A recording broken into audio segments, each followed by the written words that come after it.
Giờ phải biên chó này ra vì tầm mấy liếng hay vì tầm trên đây nào. Bây giờ bỏ là ngon đấy.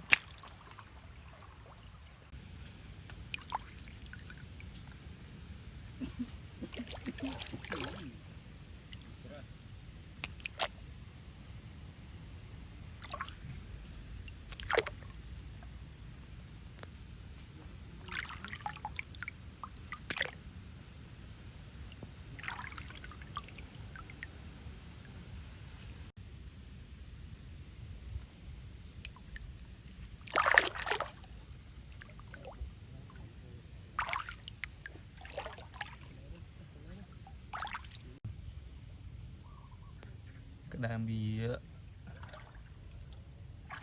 nó tập lại chắp bàn này chắp bàn thôi.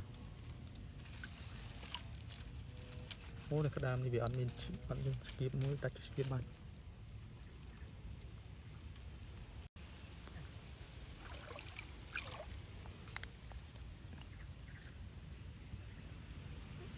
Ngô này nhiều, ô crom nó bên nơi là các bài một tật thông còn vào đấy nữa. Why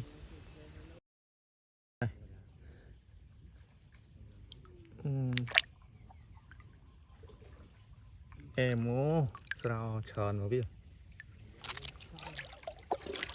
mua ở đây bị chênh mọt tích chứ.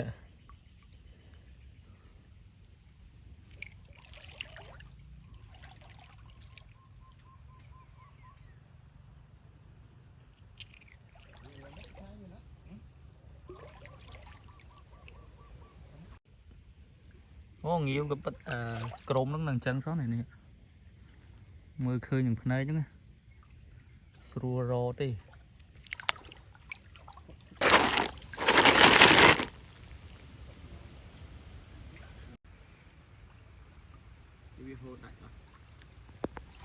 này cho nó